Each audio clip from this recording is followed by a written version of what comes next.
This week we're looking at how to know when you need a wellbeing coach, or any kind of coach really.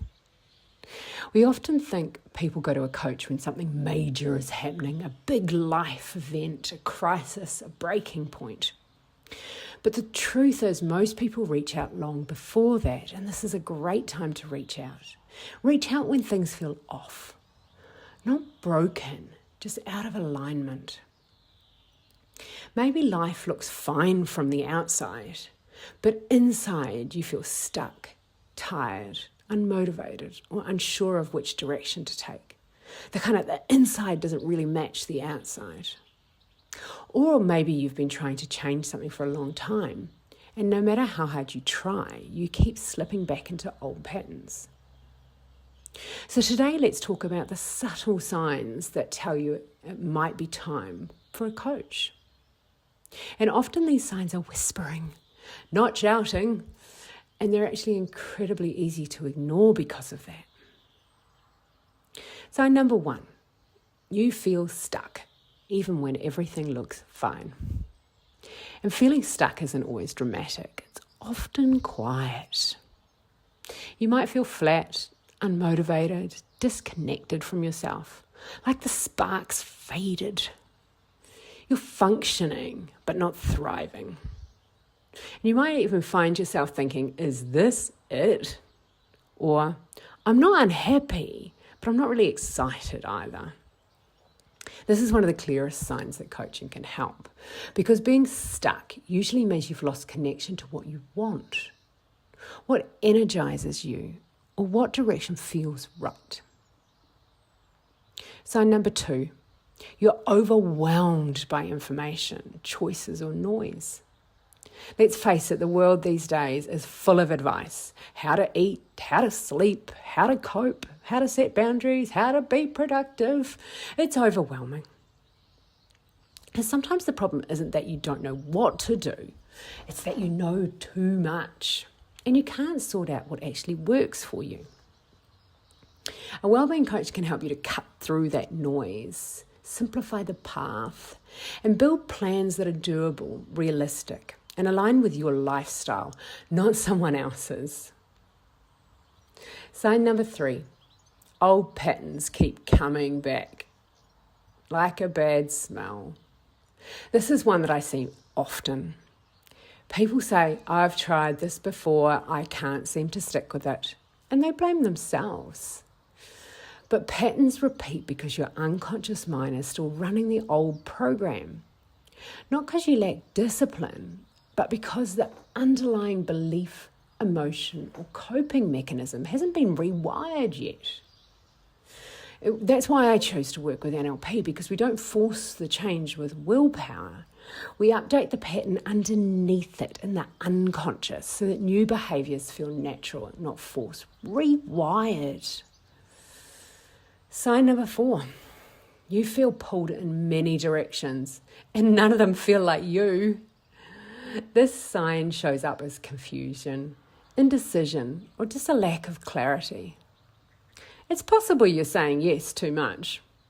Maybe your plate is full of expectations, responsibilities, and the needs of others.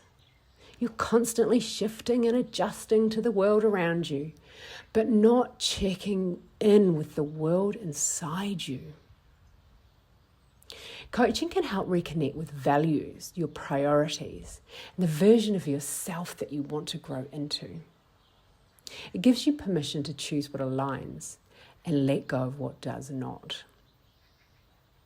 Sign number 5, your head and your body want different things. And we know that the mind and body are so connected.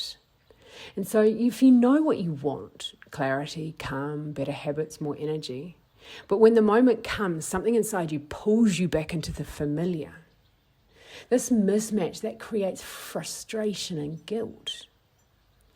Coaching can bring the conscious mind and the unconscious mind onto the same team. Put all those parts back together again so that your intentions and your actions actually match. Sign number 6, you're carrying everyone else's load and you're tired. We often have labels around ourselves and others. You're the strong one, the organised one, the steady one, the helper. And you often might wait far too long to ask for help yourself. But getting support isn't a weakness, it's sustainability. Coaching can give you the space where you get to put that backpack down, where you get to be honest, where you get to take up the space instead of holding everything together for others. You get a rest. Sign number 7. You're ready for change, but you just don't know where to start. There's a moment many people experience before they reach out for help, and it sounds a little like, I just don't want to keep doing this, or I'm just ready for something different. And it's not always dramatic. It's not always yelling out. It's often a quiet knowing, a whispering. If you're feeling that nudge, that pull towards a different version of yourself, coaching can help turn that feeling into direction, and then direction into action. I always talk about this being a bridge. On one side, you've got your present state, kind of how you've got there, what it feels like to be there. And then on the other side of the bridge is your desired state. What version of yourself are you looking to be? And if we think about the bridge in between, whenever you've got a bridge, you need to make sure foundations are strong to hold that bridge. And foundations of the bridge usually are strengths, our skills, attitudes, attributes, and knowledge. Things that you may have, or things that we could build together to hold that bridge up. Then we look at the top of that bridge. Are there any roadblocks? Anything that's stopping you from moving from one side to the other? So in coaching, especially with NLP, can really help to identify these roadblocks and clear them out, update those patterns, rewire the neurons, create momentum so that when you get to cross that bridge, you feel supported and it's steady and it's achievable. If any part of this resonates with you, here's a quick reflection. Bring up that version of you you'd love to have in 3 months' time. How do you want to feel? What do you want to see? What do you want to hear? Do you want to feel more confident, more grounded, energized, more connected with yourself, living to your values? Whatever comes to mind, that's your unconscious mind telling you the direction you're meant to be working towards. And if you ever want to revisit this conversation or catch up on previous episodes, you can listen on demand at Radio Tiharaha. So in closing, you don't need to be struggling to benefit from coaching. You just need to be ready to choose yourself, to reconnect with who you